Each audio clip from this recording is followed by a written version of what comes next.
ओम शांति।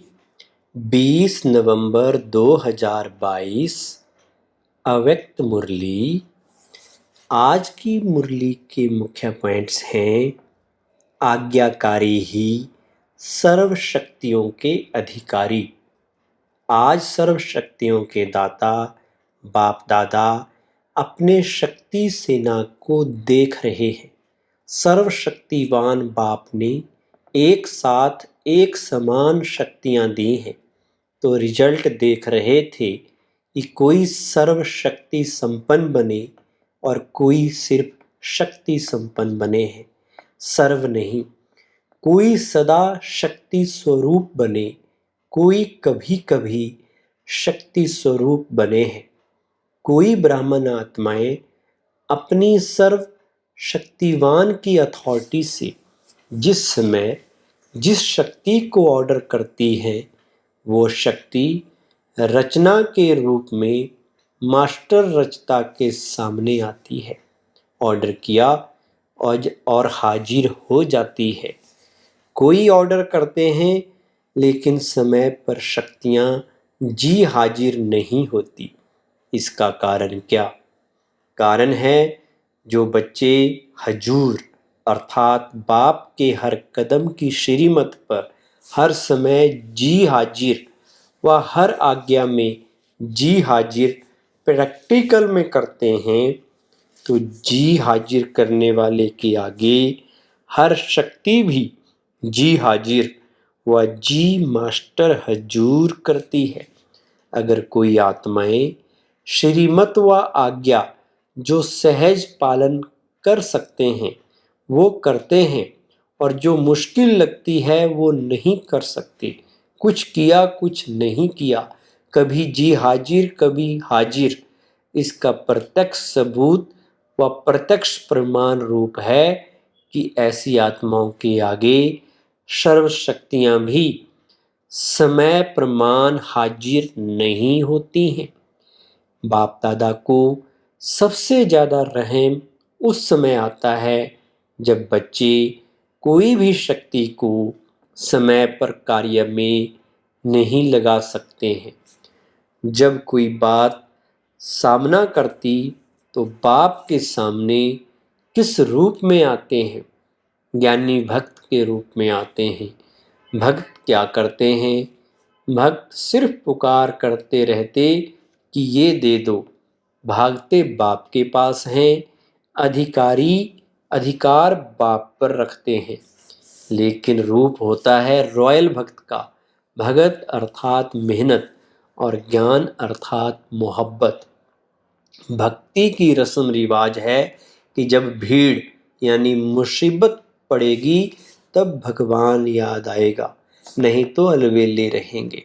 ज्ञानी भक्त भी क्या करते हैं? जब कोई विघ्न आएगा तो विशेष याद करेंगे। एक है सेवा प्रति याद में बैठना और दूसरा है स्व की कमजोरी को भरने के लिए याद में बैठना। दोनों में अंतर है। जैसे अभी भी विश्व पर अशांति का वातावरण है, तो सेवा प्रति संगठित रूप में विशेष याद के प्रोग्राम बनाते हो, वो अलग बात है। वो तो दाता बन देने के लिए करते हो, वो मांगने के लिए नहीं करते हो, औरों को देने के लिए करते हो, तो वो हुआ सेवा प्रति। लेकिन अपनी कमजोरी भरने के प्रति समय पर विशेष याद करते हो और वैसे अलविल्लेपन की याद होती है। हम तो हैं ही बाबा के, और है ही कौन? लेकिन यथार्थ शक्तिशाली याद का प्रत्यक्ष प्रमाण समय प्रमाण शक्ति हाजिर हो जाए। यथार्थ याद अर्थात सर्वशक्ति संपन्न सदा शक्तिशाली शस्त्र हो। परिस्थिति रूपी दुश्मन आया और शस्त्र काम में नहीं आए तो इसको क्या कहा जाएगा? हर कर्म में याद अर्थात सफलता हो, इसको कहा जाता है कर्म योगी। सिर्फ बैठने के टाइम ही योगी नहीं हो। आपके योग का नाम बैठा बैठा योगी है या कर्म योगी नाम है?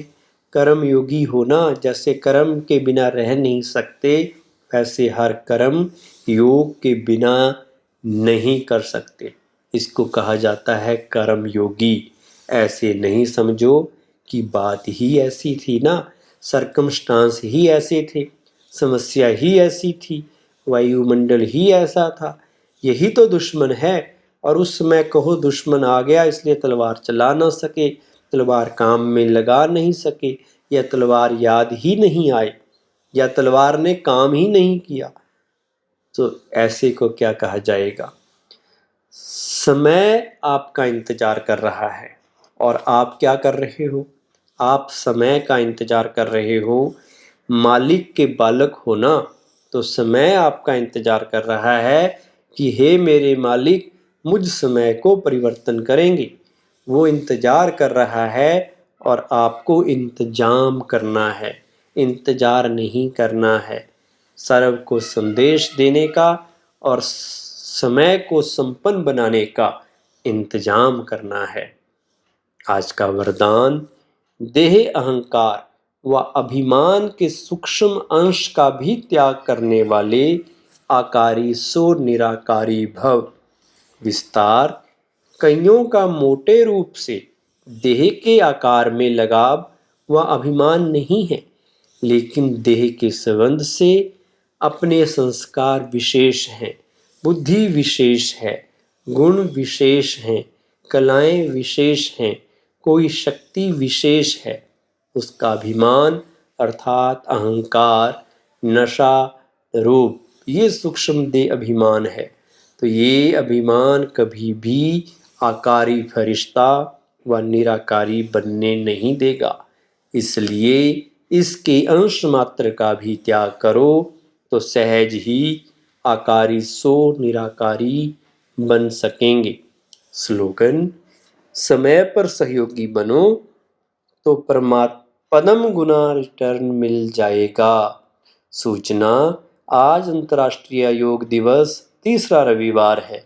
सायं 6:30 से 7:30 बजे तक सभी भाई बहनें योग अभ्यास में यही शुभ संकल्प करें कि मुझ आत्मा द्वारा पवित्रता की किरणें निकलकर सारे विश्व को पावन बना रही हैं। मैं मास्टर पतित पावनी आत्मा हूँ। ओम शांति।